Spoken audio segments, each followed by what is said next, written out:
welcome back. We're back. You are now back with Cal Fargonauts. Kestis. What would be the Jedi greeting? Because their goodbye is "May the Force be with you." Yep. What would their greeting be? How has the Force been treating you? Huh? So how's the The Force? Force is here, yo. Force been good? Force been good, yo. How's your Force doing? Is your Force good? How's your Force? I like that.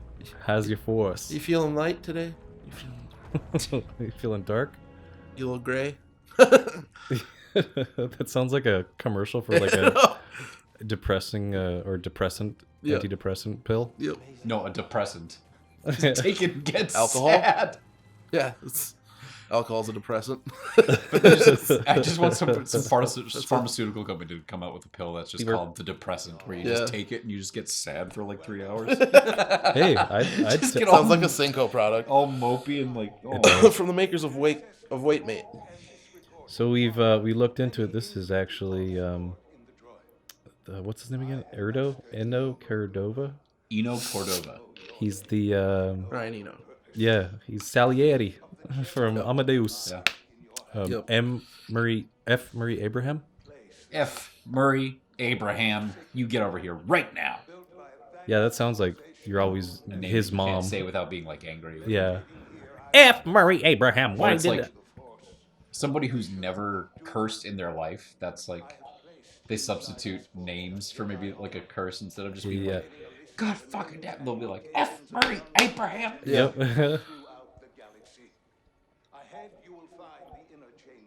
So Wilson, you're gonna talk to us about Oh, yeah. Star Wars. I guess. Yeah. There's a story that we stopped you from telling before recording. That Yeah. You should tell now. The Tell it now, please. Tell it, please. Tell it, please. Please, could I please listen to you this? said about Please, Star mister. Wars, like you were talking about X-Men. You said create, not destroy. Yeah. And your comment, Tyler, was that that's pretty much what they've been doing, the opposite of with Star Wars. And to that, I'm sure you heard recently about a screening that happened with Rise of Skywalker, where it was some reshoots or a different cut than what had been put together originally, Sure, something yeah. like that. Yeah, they do And test screenings a lot. The test screenings of this particular cut, the most recent one, whatever, was overwhelmingly negative. Where like they broke it down pretty much like beginning of Act 1, beginning of Act 2, beginning of Act 1, end of Act 1, beginning of Act 2, end of Act 2, etc. And like general audience reaction to each one of those parts. Only the like very first part of Act 1 anybody liked. Everything else after that everybody hated. Holy crap! Apparently, one of the things that everybody hated Jesus. is that at some point in the movie, the Falcon gets blown up with Leia, Chewie, 3PO, and Lando in it. They're all gone. And then it just continues on with the confrontation between Rey and Palpatine and Kylo. Kylo just gets murked instantly, forgotten. And then the typical ending that we've heard about with her being on Tatooine happens. And I was like, I can see why people would hate that. Similar, What the fuck? yet different in certain ways from the Praxis leaks. Or the Paxis leaks? Praxis? Jedi Praxis? Praxis. Praxis? Is similar yet, like there's certain things you said that were said in various ways. This is but my like the horror. outcome of one of them It's going into tight spice. outcome of Oh, one it's of fun. them is different, or part of one of them is different, and then the placement of the other one is different. Are they just like doling out different edits? Probably. Just be like, hey, maybe try this. Maybe try this. That's what they do. Probably. They did that with Suicide Squad. Remember? Probably. They had David 'Cause they're- Ayers' they're cut of the movie, honestly- and then they had the people who cut the trailers cut of the movie. That's insulting. Like, And then they honestly, went with the trailer version. I would imagine that That's why directors should get Final Cut, because they have the vision and they should just own it. Right? But the corporations are very protective of their assets. Well, it all depends on who bought the property in the first place, I would say. Yeah. It's like how they shop around scripts. Well, now, though, how with they a lot shop of around stuff- books and things like that. Like, With a lot of stuff, especially the big franchises, they're owned by the people that make the movies now. You know what I mean? Like, the DC characters are owned by Warner Brothers. And the Marvel characters are owned by Disney. So it's like, So they have that vested interest from the get-go. That's why you've heard a lot of people on both Marvel movies and especially directors in Star Wars of having a tough time creatively because of constant like interference. And that studios. actually is what happens to a lot of indie directors. They get pulled into these big studios to then make a Let's just have Josh Trank just talked about that. yeah, well, yeah, you can just any big blockbuster movie that's coming out, they're like, hey, let's just get this indie director because we know that they'll probably work with us. We're not going to get like a Steven Spielberg or like a well-established director that has vision. We want to oversee this and nitpick everything and be really micromanagement to this director so we can fulfill our needs and not his. Because they think they're like, we're going to get talent because these guys are very talented. But we're also going to get someone so new that they like have to listen to us. That's why I think they You know what I mean? So they it's really like- screwed the pooch when they fired Lord and Miller for Solo. Yeah. Because Solo 100%. could have been something amazing Yeah, with those two. with those two guys because we So know then that they're their like, track okay. record is great. They're like, okay, we're going to go Spider-Man, make Spider-Verse. Lego. We're Yeah. going to make Into the Spider-Verse now.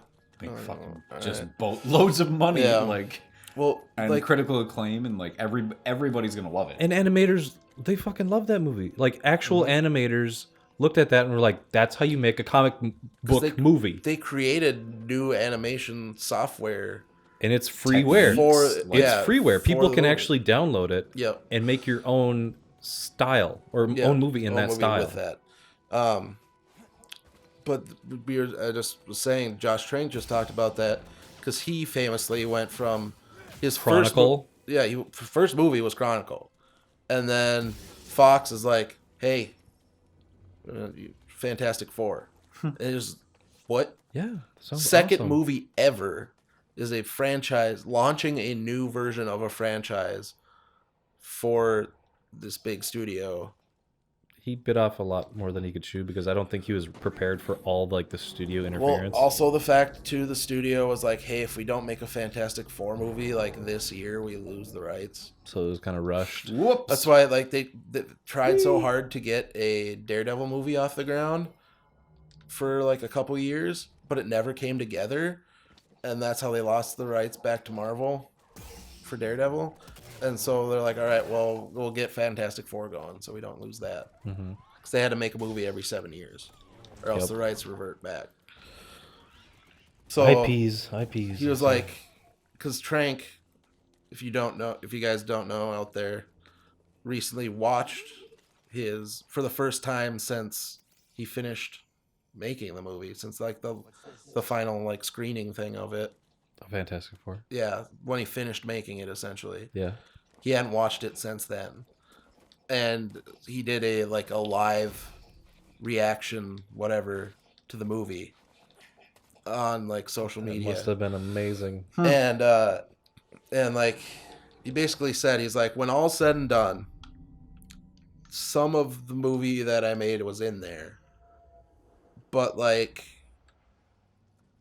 he was saying it was traumatic, essentially, how like the stuff he had to deal with, and the pressure as well as the interference, and being forced to turn this movie that he loved into something he was unfamiliar with, essentially. But it was very interesting. It really shows you how much a studio meddling really messes things up. Say that was Solo too. Like Solo was an all right movie. Yeah. All right. But that's the worst part, is that it's only all right. You it's could a- see that it it's could an- have been way It's better. it's an unoffensive movie with a couple enjoyable parts. But that was a strictly studio controlled Ron Howard, just like, all right. Because he can play nice. Yeah. Ron And Howard then is a play nice kind of director. but we could have had Lord and Miller, and I Doing guess their own style. Part of what they didn't like was the fact that they had a lot of plans for improvising and stuff in it. Yeah. And they didn't like that, probably because then they didn't know don't know what's going to be filmed and what's going to be said. I That's guess a lot of what made Star Wars the original like so great, because Han Solo would just come up with improvisational Right. dialogue things. That was different though. That was OG Star Wars. That was before. But you could harken back to that by like letting people immerse themselves in that character. Right. That where they're going wrong is Well, yeah, denying because them the doing that. I know was improvised. Yeah. The I know was, well, that's from, Strike Back, but like from A New Hope when he's like basically on the intercom, he's like, "Oh, I'm fine. How are you?" And he's like wincing at like his idiotic like talking back on the Death Star. We're all fine. We're fine here. Everything's fine down here. How are you? How are you? He's like, I sound like an idiot. But stuff like that where he's like incompetent. Sound like an idiot. The stuff that gives him character. Yeah, exactly. There's a big hairy man. Honestly, I just like that because it allows the actors to put a little bit more of themselves into it.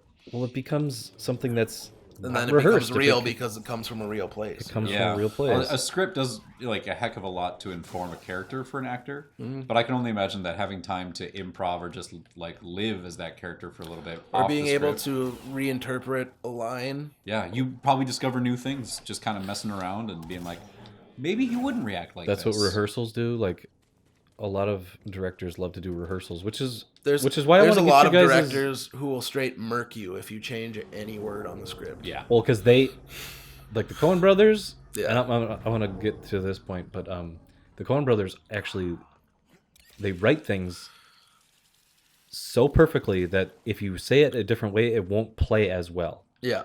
But there's some directors that like, oh, the spoken word is like the best way to like. Aaron Sorkin, he has like these huge dialogues written out, and if you deviate away from them, it doesn't make sense. Yep. But like when you're a Coen brother, you write things in such a cadence where like if you say it any different or you try something new, it just doesn't play. Yep. But I want to get your guys' opinions on the Scorsese movie, film, cinema. Oh, I don't care. I get what he's saying. Yeah. Do you think a lot of people are understanding what he's saying? Because a lot of people are just saying like he's dismissive of like any Marvel or any blockbuster is worthy of cinema. It's the headline culture we live in now. Yeah. Because that was a snippet from an interview that made a good headline. People saw that headline and either didn't read the article or didn't read like the interview where it was set in. And the headline was basically saying that he attributes the movies He calls of today Marvel films not cinema. amusement movies. Yeah, amusement park movies. He calls them amusement park movies. And to a degree, he has a point. Yeah, he's not wrong, but there's also good film moments, I think, in those movies as well. yes.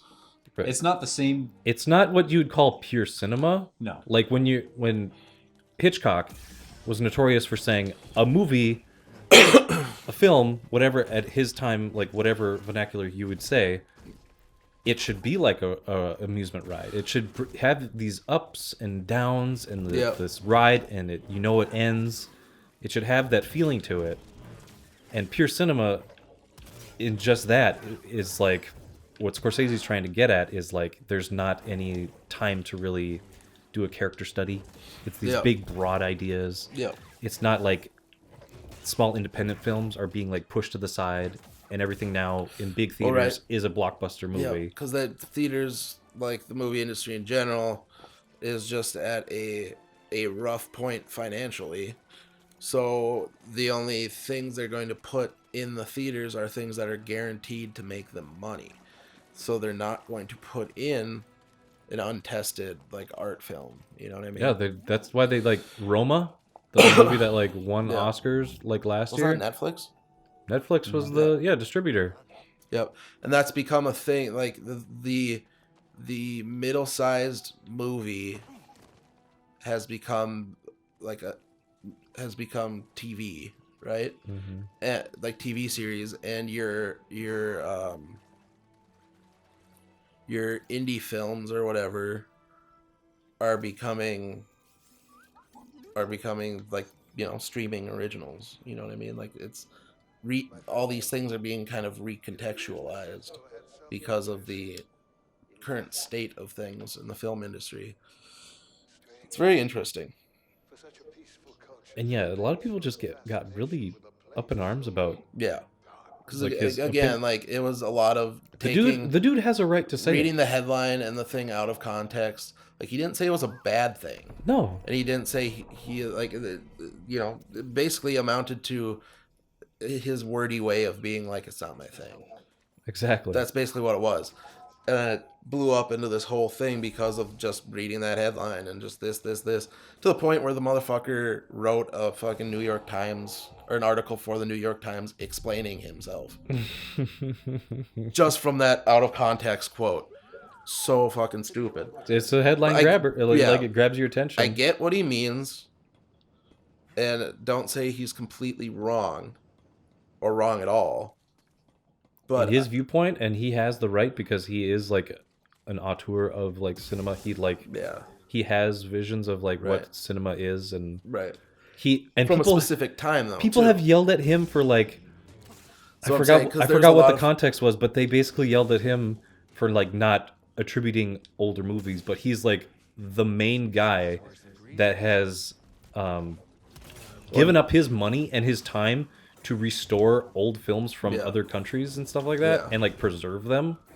And Well, that's like he's- his mission statement. Well, he also though forgets that at a time when he was like, you know, first coming out, and especially when he started doing mob movies, like that was a relatively, the violent mob movie was a relatively new, well not new, but you know what I mean, like it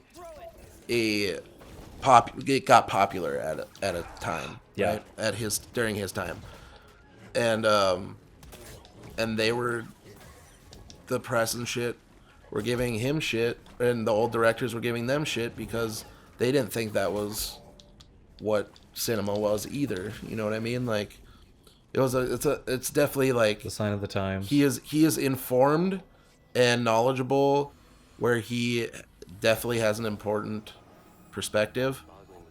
He also has to kind of remember where he came from too. You know what I mean? Check yourself. Like there's some of that like there's some of that Contradicting. these new kids don't know what they're doing type of thing, you know? The Like okay kinda, boomer. Yeah, basically it's like or like an old guy screaming at a kid to get off their lawn, like that kind of thing. Like Yeah, it's like, you're not elitist. doing but I'm not saying, like I said, I'm not saying he's wrong. I just think he the whole has media thing of it right is points, just blown out of stupid. proportion. And as someone who enjoys both types of movies, I could see where he's right. I also kind of see where I disagree. And Foot in pipe. I just think it got way too blown out of proportion. It was, like I said, basically just him saying, it's not my cup of tea. Just in a more wordy way because it's Martin fucking Scorsese. And there is truth in there. There's truth in there. He's not wrong. But also there's a little bit like, okay, loosen the belt a little bit there, Marty. Like, it's not, you know. You may have your opinions, but Not you know, everything has to be that. a lot of people, you were the successor, you know. Yeah.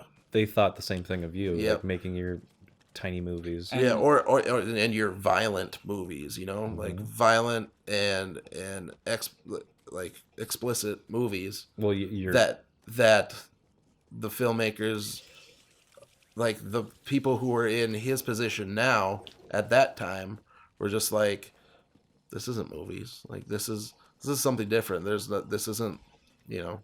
Mm-hmm. It's just it's an amusement park ride type situation, you know. You're just your gangster picture. Yeah, like your just boxing picture. Why does it have to, you know, have all these swear words? Why does it have to be violent like that? You don't need that. That's just a crutch type of thing. Mm-hmm. But he proved you could do it in an artful way, just like how a lot of directors now are proving you can do a superhero movie in an artful way. I don't think that he's wrong. I think that he definitely has a point. But if every movie that came out was the kind of movie that he made, that's just like one Well, he's a genre horror. He doesn't make the same type of movie. No. He doesn't make like the funniest movie he's made was fucking Wolf of Wall Street. I thought that was amazing. But even though it was basically Goodfellas again, Yeah. where it's like a narrator talking But you about could his say he basically makes crime dramas. Basically. kinda Hugo wasn't really. Hugo wasn't, that's true. I mean, But I mean, like, Last Temptation of Christ wasn't. No, yeah, and then fucking, what was the other... Age of Innocence wasn't. No, yeah. Bring Out So he Your does Dead. has more, yeah. No, yeah, you can't say that. It's just because the ones that stick out in your mind Taxi are- Driver. Yeah, Taxi Raging Driver, Bull. Raging Bull, King of Comedy, Goodfellas. Goodfellas, Casino. Gangs of New York, Gangs of New York. fucking The next generation of Jedi. The Departed. And that was stolen from a Japanese Yeah. Infernal Affairs. Yeah, A long time ago. there was. I'm just listing Scorsese movies right now because I'm trying to figure But like, them out. like What the am I thing is, missing? he's just a genre horror. Who did Shutter Island? That wasn't him. Yeah, it was. Yeah. Okay. So it was Shutter Island. That was sitting there. I'm like Shutter Island, Shutter Island, Shutter Island, Shutter Island. I think that if everybody made the type of movie that he makes, that would be just certainly an enjoyable, but only one like depth of pool. And It's limited appeal, right? it's good that you have all these different kinds of movies coming out. Like honestly, even though I may not like it and I may detest them, stuff like the Emoji Movie or Boss Baby or whether it is Endgame or any of these other comic booky movies or roller coaster movies, every single one of those movies is going to inspire somebody to maybe make more art or make more films. And that's what we need is like a wide range of stuff so that That's exactly his point. The 8-year-old That's who exactly goes to his see point. Endgame is like, wow, I love these. And maybe I don't want to make these kind of movies, but I want to give people the feeling that I'm getting right now of having an emotional reaction to a film in front of me. That's And I wanna exactly make his artsy point, kinds of saying stuff. that there's not gonna be those people that do that because the studios are in charge then of those things being created. Yep. They oversee everything that those people that are looking at the movie saying, I want to make this, but they go and do it like Josh Trank and they're being told, you got to follow this. You can't have your vision. You stick to our guidelines the days or get of- out. like Trevorrow on fucking Jurassic World. Yeah. too, is another example. Exactly. Trevorrow and then fucking there's so many different directors out there that are just being grabbed from the indie scene, brought into these big budgets just to be like, oh well, this is I don't want to even put my name on this movie. What did Ryan Johnson do before? He did a lot. He like did Brick, Looper. Okay. Brothers Bloom. The days of like your Kevin Smith or your John Waters, where it's just people like, I want to make a thing, I'm going to go out and make it, and then because of either their passion or talent or some combination of the two, it gets a wider engagement, and then they get a career from that. Like that's, yeah, sadly, I think kind of gone. That's This why- day. Well, that's All I'm saying is YouTube now. don't- That's- Yeah, no, you know for what I sure. mean? don't rely on studios to back your money. Get Right. like-minded individuals that will do it for like just the passion of creating Right. and being in the creative process and That- make your movie. Because with today's technology, Yeah. I mean, what we have now, we're basically making Well, that's movies. what I was saying. If a lot of the people who would be the people like Kevin Smith or whatever that just grab a camera. Well, he didn't just grab a camera, but He had to buy He had to film. buy stuff. But I mean, like that kind of quote unquote guerrilla filmmaking of just like using what you have and what you're able to get and just making movies. John Carpenter. Yeah. Yeah. Taking the That people now. around you, not even actors, just like you're near and you look like, yeah, just come play this part. Yep. Right. Do this thing. A lot of those people now are going to like YouTube or going, not necessarily like making a movie like that and going to YouTube, but that passion or that whatever for making this, they may make, like a web series or like a whatever. They're doing that instead of that. So like like I said, it's all being kind of recontextualized into these new formats. With the crowd that would usually go in these certain places are now doing vastly It's different evolving. things. Yeah, It's it's definitely interesting evolving. to see. It's well, I mean, that even stretches further into stuff like Vine, TikTok, Yeah.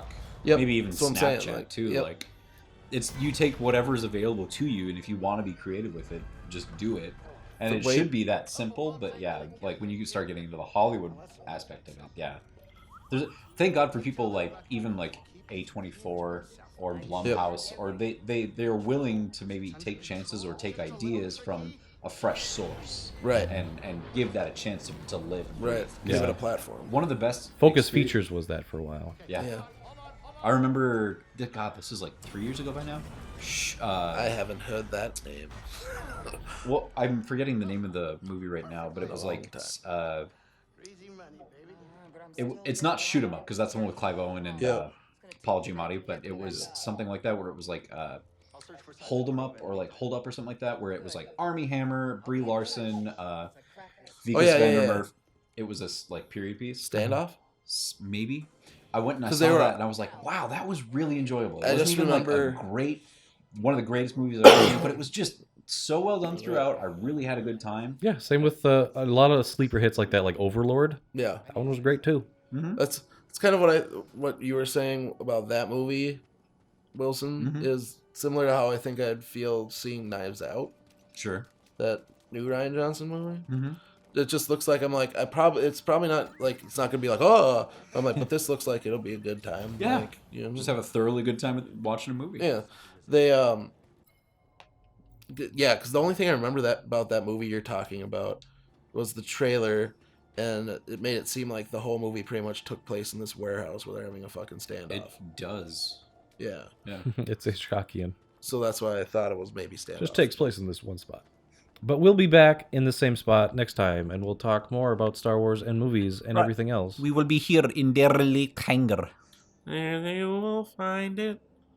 A rainbow Frank? connection. Are you there, Frank? The lovers, the memers, and me. Chubby Soup.